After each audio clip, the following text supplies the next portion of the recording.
नवीन वर्ष सुरू झाल्यानंतर येणारा पहिला सण म्हणजे मकर संक्रांत आणि याच सणाच्या दिवशी तिळगुळ देऊन एकमेकांचं तोंड गोड करण्यासाठी आम्ही घेऊन आलो आहोत तिळाचे लाडू।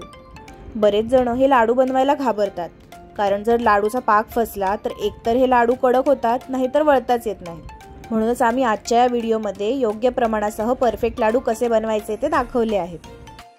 तर मग पटकन वळूया या लाडूंच्या साहित्य आणि कृतीकडे। साहित्यामध्ये लागणार आहेत 2 कप तीळ, अर्धा कप शेंगदाणे, 1/3 कप सुकं खोबरं, 1/3 कप डाळ्या, 1.5 कप चिकीचं गूळ, 2 कप साखर, 1/3 कप बेदाणे, 1 कप वेलची पावडर आणि 1 टेबलस्पून तूप। सगळ्यात आधी एका कढईमध्ये 1/3 कप सुकं खोबरं घ्यायचं आहे।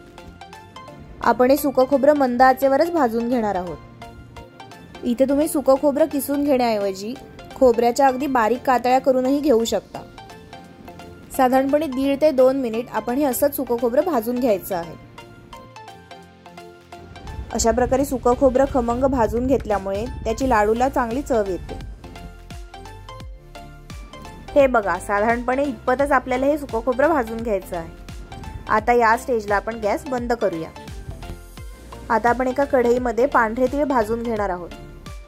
त्यासाठी 2 कप पांढरे तीळ घेऊ। हे मंद आचेवरच भाजून घ्यायचे आहे।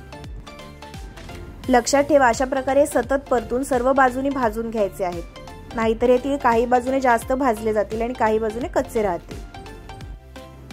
हे तीळ मंद आचेवर भाजण्यासाठी साधारणपणे 8 ते 10 मिनिटं लागतात। हे तीळ ढवळ्याला घेतल्यापासून आता 9 मिनिट होऊन गेली आहेत। लक्षात ठेवा, हे तीळ सतत ढवळत राहायचे आहे।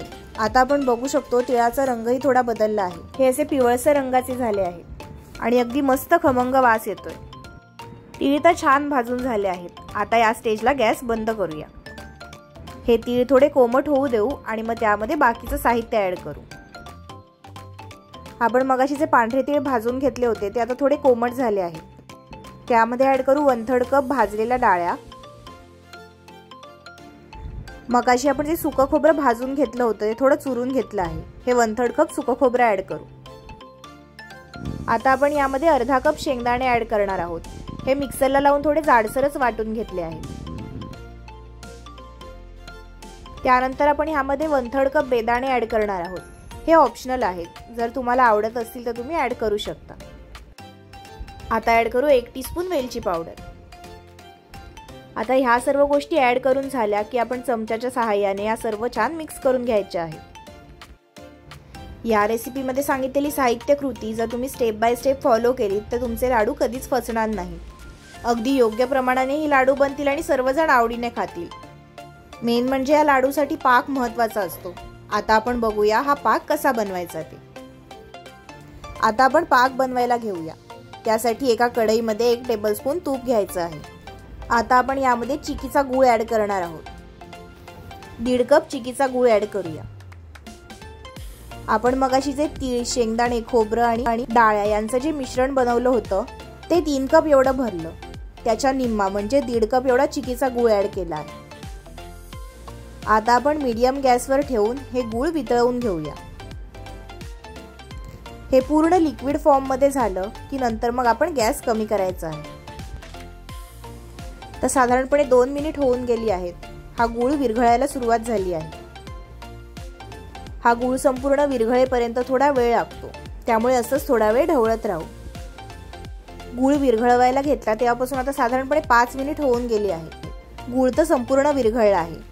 आता आपण यामध्ये 2 टीस्पून साखर ऍड करू। अशा प्रकारे साखर ऍड केल्यामुळे पाकाला छान चकाकी येते, त्यामुळे लाडू दिसायलाही छान दिसतात आणि चवीलाही सुंदर लागतात। अशा प्रकारे पाकाला फेस यायला लागला की आपण दर मिनिटाला हा पाक चेक करायचा आहे। हा पाक परफेक्ट झालाय की नाही हे कसं बरं ओळखायचं, तर त्यासाठी अशा प्रकारे हा पाक असा पाण्यात सोडायचा आहे। हा असा बोटाने एकत्र करूया।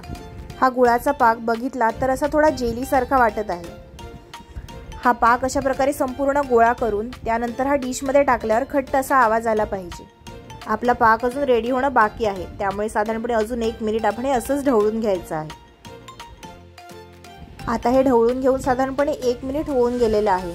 आता आपण पुन्हा चेक करूया हा पाक व्यवस्थित झाला आहे की नाही। मगाशी सोडलं तसंच पाण्यामध्ये हा पाक सोडू।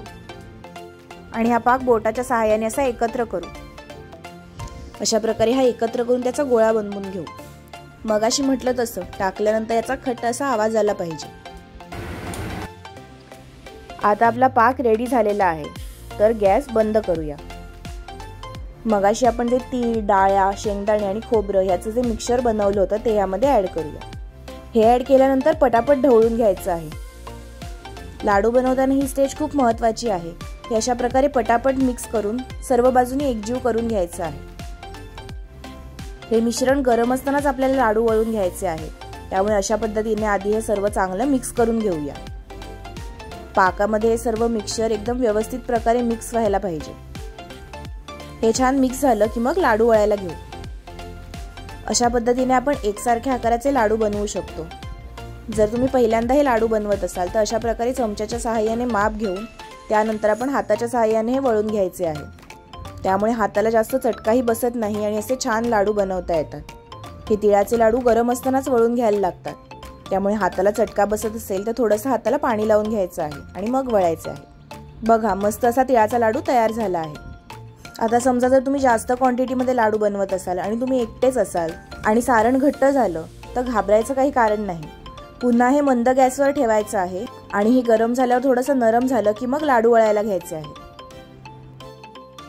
लक्षात ठेवा, त्या अगोदर हाताला थोडंसं पाणी लावून घ्यायचं आहे अशा प्रकारे आणि मग हा लाडू वळायला घ्यायचा आहे। अशा पद्धतीने कराल तर लाडू हे मऊ होतात आणि पटापट वळता येतात। हे बघा, हा लाडू अजिबात खडबडीत न होता बाकीच्या लाडूंसारखाच छान बनला आहे। चला पटापट इतर लाडूही बनवून घेऊया।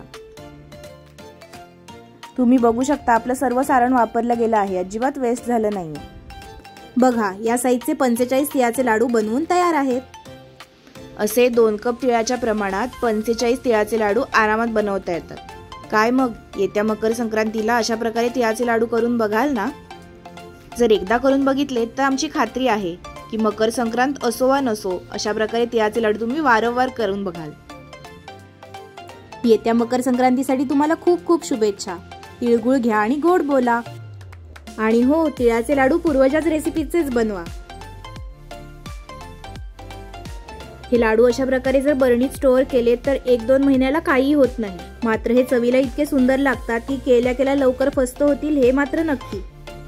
तर मग येत्या मकर संक्रांतीला ही रेसिपी नक्की ट्राय करून बघा। रेसिपी कशी वाटली ते कमेंटमध्ये आम्हाला कळवायला विसरू नका। व्हिडिओ आवडला असेल तर लाईक करा आणि शेअर करा। तसंच जर पूर्वजाच रेसिपीजला सबस्क्राईब करायला अजूनही विसरला असाल तर पटकन सबस्क्राईब करा। आजचा व्हिडिओ पाहण्यासाठी धन्यवाद।